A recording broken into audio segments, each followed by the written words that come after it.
Assalamualaikum warahmatullahi wabarakatuh. Di sini kita akan menceritakan sejarah G30 SPKI. Sebelum ke inti pembicaraan, perkenalkan, nama saya Nur Kamalia dan saya Rati Kusmawati. Dan kita langsung saja ke inti pembicaraannya. Down, yeah. I've been feeling so down, yeah. Can you tell me why? Akan sebentar lagi tanggal 30 September, di mana tanggal tersebut merupakan peristiwa kelam bagi bangsa Indonesia. Menurut pendapat kakak sendiri, G30 SPKI itu seperti apa? Oke, jadi G30 SPKI itu adalah singkatan dari Gerakan Tanggal 30 September Partai Komunis Indonesia, di mana peristiwa ini adalah peristiwa kelam bangsa Indonesia, Kak. Mengapa bisa menjadi peristiwa kelam? Karena peristiwa ini memakan 7 jenderal Republik Indonesia, dan mereka itu dibantai secara sadis. Tunggu, kan kakak dibunuh dan dibantai. Dibunuh dan dibantainya itu di mana? Jadi itu terjadi di rumah masing-masing, Kak, di rumah masing-masing jenderal ya. Karena pasukan Cakrawirawa itu kan mendatangi rumah masing-masing gitu, dan mereka itu dan apa tujuan mereka ke rumah jenderal-jenderal tersebut? Karena mereka membawa pesan bahwa katanya 7 jenderal itu dipanggil oleh Presiden Soekarno, dipanggil oleh siapa gitu, makanya mereka bisa ikut gitu. Padahal itu hanyalah tipu daya mereka agar mereka bisa ikut. Dan sebenarnya banyak sih penyebutan dari G30 SPKI ini. Ada yang menyebutnya Gestapu atau Gerakan 1 September 30, terus ada yang menyebutnya Gestok atau Gerakan 1 Oktober gitu. Tapi kebanyakan orang lebih menyebutnya G30 SPKI gitu. Tapi setelah dianalisis gitu ya, menurut saya lebih tepatnya Gestok sih, Kak. Karena kan peristiwa ini terjadinya pada dini hari ya, dan sampai semua jenderal dibunuh, terus dimasukkan ke dalam mobil, lalu dibawa ke lubang buaya sampai ditemukannya kuburan itu terjadi pada pukul 7 pagi gitu, keesokan hari tanggal 1 Oktober gitu, Kak. 7 jenderal itu siapa aja tuh? Nah, 7 jenderal ini ada Ahmad Yani, ada Suprapto, terus D.I. Panjaitan, Sutoyo Siswodiharjo, sama Pierre Tendean. Dan ada yang unik sih, Kak, dari penangkapan ini. Apa tuh? Karena kan yang jadi target utamanya itu adalah Nasution ya, tapi yang ditangkap itu adalah Pierre Tendean, Kak. Kenapa? Karena salah tangkap.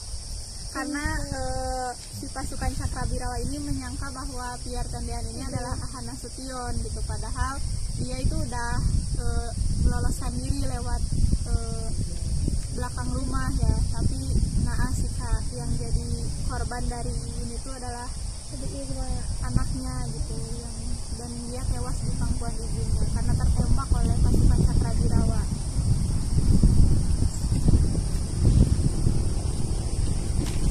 Lalu apa yang melatar belakangnya G30 SPKI?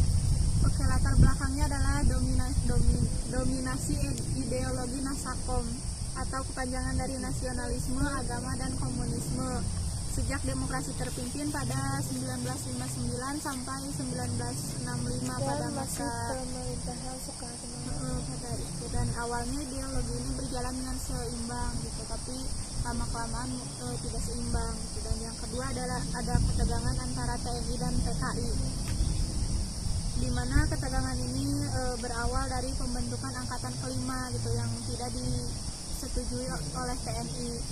Dan yang ketiga ada kesehatan Presiden Soekarno, di mana Presiden Soekarno itu diisukan bahwa sakit parah gitu, dan itu jadi ketakutan tersendiri bagi rakyat gitu, karena jika sampai dia meninggal yang akan jadi pemimpin siapa gitu kan. Dan yang ketiga ada ya, yang terakhir ya, kondisi ekonomi Indonesia yang memburuk pada 1965 hingga mengalami inflasi sebesar 650%. Sebesar itu, Kak.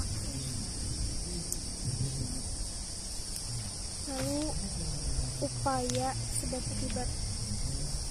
Sebabnya itu karena PKI itu ingin mengambil alih kekuasaan dengan memanfaatkan oknum Cakrawirawa untuk menculik perwira TNI, Kak.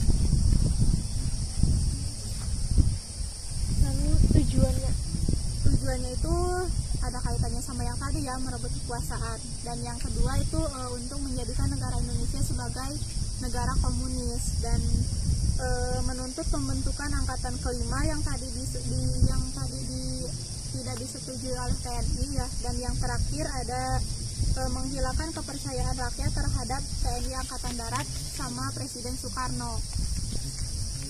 Dan tadi kita sudah menjawab pertanyaan, pendapat, latar belakang, sebab akibat. Nah sekarang upaya Penumpasannya itu ada beberapa langkah ya Kak, dengan cara mendirikan beberapa operasi ya. Ada operasi Trisula yang dijalankan di Blitar Selatan serta operasi Kikis di perbatasan Jawa Tengah dan Jawa Timur. Dan melalui operasi itu akhirnya PKI bisa ditumpas dan ditangkap gitu, dan ada yang anggotanya sampai dihukum mati Kak. Lalu apa makna dari peristiwa ini dan upaya kita sebagai generasi muda dalam memperjuangkan pahlawan? Oke, jadi bicara soal perjuangan nih Kak, ada salah satu kalimat dari Bung Karno bahwa beliau pernah berkata, perjuanganku lebih mudah karena melawan penjajah. Namun perjuangan kalian akan lebih sulit karena melawan bangsa sendiri gitu. Maksudnya kita sebagai generasi muda harus punya rasa nasionalisme, rasa cinta tanah air itu, jangan mudah adu domba ataupun diprovokasi gitu kan. Dan kita sebagai pelajar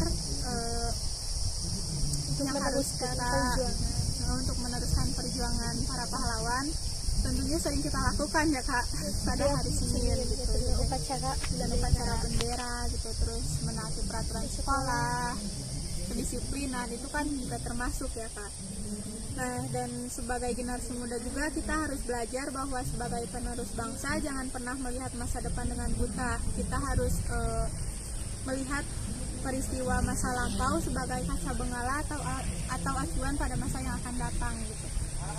Kayaknya pembicaraan kita tentang sejarah G30 SPKI cukup sampai di sini, dan terima kasih buat pelatih yang sudah meluangkan waktu untuk berada di tempat ini. Dan terima kasih juga buat kalian yang sudah menonton, yang mendengarkan. Maaf apabila ada kesalahan dari kami berdua. Dan kita akhiri wassalamualaikum Wassalamualaikum warahmatullahi wabarakatuh.